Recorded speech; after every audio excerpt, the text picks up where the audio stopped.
জীবনদায়ী ঔষধের মূল্য বৃদ্ধি ও স্বাস্থ্য বীমার উপর জিএসটি প্রত্যাহারের দাবিতে প্রতিবাদ কর্মসূচি। করিমপুর 2 নম্বর তৃণমূল কংগ্রেসের ব্লক নেতৃত্বের উদ্যোগে জীবনদায়ী ঔষধের বর্ধিত মূল্য এবং স্বাস্থ্য বীমার উপর জিএসটি প্রত্যাহারের দাবিতে এক প্রতিবাদ মিছিল কর্মসূচি গ্রহণ করা হয়েছিল। ওই মিছিল মহিষবাথান বিডিও অফিসের কাছ থেকে মহিষবাথান বাজারে গিয়ে সমাপ্ত হয়। ওই মিছিলে প্রায় 5000 লোকের জমায়েত হয়েছিল। সাধারণ মানুষের চিকিৎসা সেবা নিশ্চিত করতে ও ঔষধের মূল্য নিয়ন্ত্রণ এবং স্বাস্থ্য বীমা থেকে অতিরিক্ত কর প্রত্যাহারের দাবিতে ও জনগণের স্বাস্থ্যের অধিকার রক্ষায় তৃণমূল কংগ্রেস সকল জনগণের সঙ্গে আছে সবসময়। এই প্রতিবাদ মিছিলে উপস্থিত ছিলেন করিমপুরের বিধায়ক বিমলেন্দু সিংহ রায় ও করিমপুর 2 নম্বর ব্লকের তৃণমূল ব্লক সভাপতি কার্তিক চন্দ্র মণ্ডল ও সৌমেন বিশ্বাস ও সহসভাপতি সাজেজুল হক শাহ মিঠো, করিমপুর পঞ্চায়েত সমিতির সভাপতি ফুলন দেবী হালদার ও ব্লক নেতৃত্ব ও অঞ্চল নেতৃত্বরা আরো অনেকেই। এই চিত্র উঠে আসলো আমাদের বিগ নিউজের ক্যামেরায়। নদিয়ার মহিষবাথান থেকে অর্ধেন্দু মালাকারের রিপোর্ট, বিগ নিউজ। আমাদের পথে নামা না, আমরা পথে নেমেই বসে আছি। আমরা শুধু জানতে চাইছি যে মমতা বন্দ্যোপাধ্যায়ের নেতৃত্বে আমরা সবসময় পথেই থাকি, আগামীতেও আমরা পথে থাকব এবং পথে থেকে আমরা লড়াইটা করব। সামনে বিধানসভা ভোট, এই যে চাকরি চলে গেল, এটা কি মানে বিজেপির উদ্দেশ্য প্রণোদিতভাবে এটা করলো, কি মনে হয় আপনার? না, এই জায়গাটায় দাঁড়িয়ে যেহেতু আমি এডুকেশন থেকে এসেছি, আমার যেটা বিশ্বাস সেটা হচ্ছে এডুকেশনটা একটা আলাদা একটা পার্ট। সেই পার্টটাকে নিয়ে আমরা নাড়াঘাটা করতে চাইছি না। কে দোষ কে দোষী নয়, দ্যাট ইজ অ্যানাদার কোশ্চেন। কিন্তু মমতা বন্দ্যোপাধ্যায় এর জন্য যেভাবে খাটাখাটনি করছেন এবং এটাকে কি করে ওভারকাম করা যায় আজও তিনি চেষ্টা করছেন এবং তিনি ভাবছেন যে আমি এইটাকে ওভারটেক করে এমন একটা জায়গা তৈরি করব যেখানে গেলে অন্ততপক্ষে এই এডুকেশন সম্পর্কিত ব্যাপারটা এন্ড হয়ে যায়। সেই জায়গায় মমতা বন্দ্যোপাধ্যায় এখন দাঁড়িয়ে আছেন এবং মমতা বন্দ্যোপাধ্যায় কিন্তু এখনও পর্যন্ত কোনো স্টেটমেন্ট দেননি। এটা তো হিমালয় থেকে কন্যাকুমারী কি মিজোরাম থেকে দ্বারকা পর্যন্ত তামাম ভারতবর্ষে এই জিনিসটা হচ্ছে। What is the cause? কি কারণটা কি?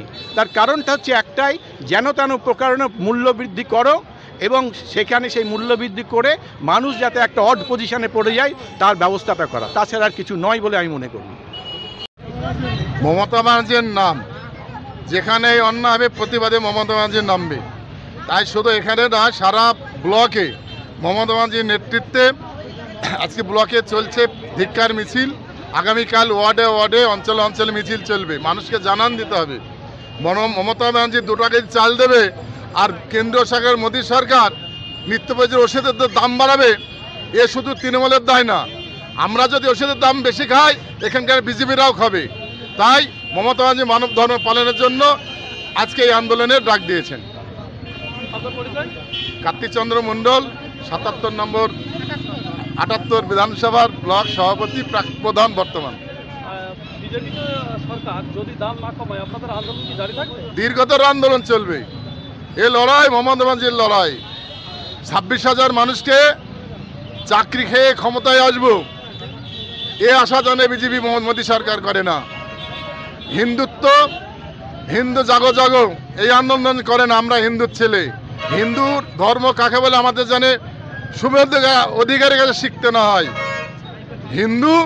হিন্দু সনাতন ধর্ম, শুভেন্দু অধিকারী ও নিজেই হিন্দু সনাতন ধর্ম পালন করে না, আমরা সনাতন ধর্ম পালন করি। ধর্মের জাগির তুলে বাংলায় স্থান হয়নি। ইতিহাস বলছে, ইতিহাস তার ইতিহাস। ওয়াকেফ বিল তুলছে, হিন্দু জাগরণ তুলছে, কখনো তাদের স্বার্থ সিদ্ধি লাভ হবে না।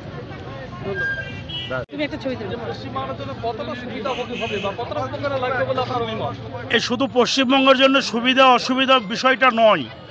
আমরা দেখলাম গত 2 দিন ধরে ভারতীয় জনতা পার্টি তাদের গায়ের জোরে সংসদে, যেটা আমাদের পবিত্র স্থান, যেখানে আমাদের আইন পাস হয়, সে সংসদে তারা গায়ের জোরে একটা অনৈতিক, অগণতান্ত্রিক এবং অসাংবিধানিক একটা বিল পাস করলেন। পশ্চিমবঙ্গে এখানে কোনো বিষয় নয়। আমরা মনে করি এই আন্দোলন সারা ভারতবর্ষে, বিশেষ করে যারা মুসলিম শ্রেণীর মানুষ আছে তারা আন্দোলন করছে। আগামীতে এই আন্দোলন আরও জোরদার হবে। একদম একদম সারা ভারতবর্ষে হবে। এটা আমাদের অধিকার, যারা মুসলিম কমিউনিটির মানুষ আছে তাদের অধিকার। 1954 সালে এই ওয়াকফ বোর্ড পাস হয়েছিল, এটা তাদের অধিকার। অধিকারের লড়াই ভাই লড়তেই হবে। শাহিজুল হক শাহ মিঠু, করিমপুর 2 পঞ্চায়েত সমিতির সহসভাপতি।